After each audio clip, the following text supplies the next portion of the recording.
Belfius a sorti donc son rapport annuel sur les finances des pouvoirs locaux de la région bruxelloise. Bonjour Émilie Van Hemelen. Bonjour. Alors quelles sont les principales informations à retenir de ce nouveau rapport ?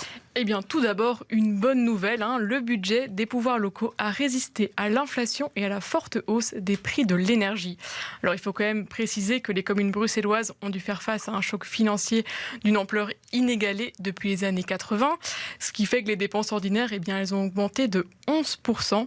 Les communes ont budgété 3 milliards d'euros de dépenses, soit presque 2500 euros par habitant. Alors, cette hausse des dépenses, elle concerne toutes les catégories de dépenses auxquelles une commune doit faire face. Donc ça touche par exemple le fonctionnement de la commune ou encore les zones de police, mais aussi le personnel communal.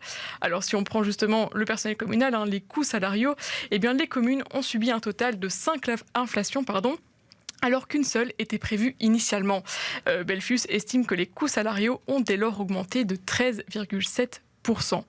Autre dépense importante, les aides accordées par les CPAS et les dépenses énergétiques qui ont toutes les deux augmenté à cause de la guerre en Ukraine. Émilie, vous, malgré tout ça, vous disiez que les communes avaient résisté à l'inflation et à la hausse des prix de l'énergie. Alors, comment c'est possible ? Eh bien, effectivement, je parlais d'une bonne nouvelle. Si les dépenses ont augmenté de 11%, les recettes ordinaires, elles, ont progressé de 12,5%.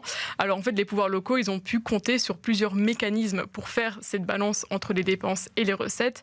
Tout d'abord, il y a l'indexation qui leur a été bénéfique à eux aussi. Il y a eu des indexations sur les recettes, notamment sur les impôts et les subsides. Au total, les recettes communales ont atteint 1,6 milliard d'euros, soit presque 1300 euros par habitant.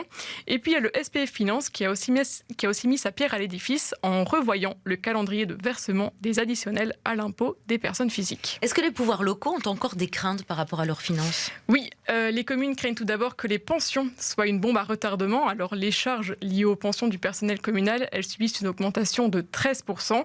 À savoir que les pouvoirs locaux sont les seules instances publiques à devoir assumer le financement intégral des pensions de leur personnel. Et puis enfin, les 19 communes bruxelloises ont également dû piocher dans leurs réserves pour supporter les dépenses imprévues.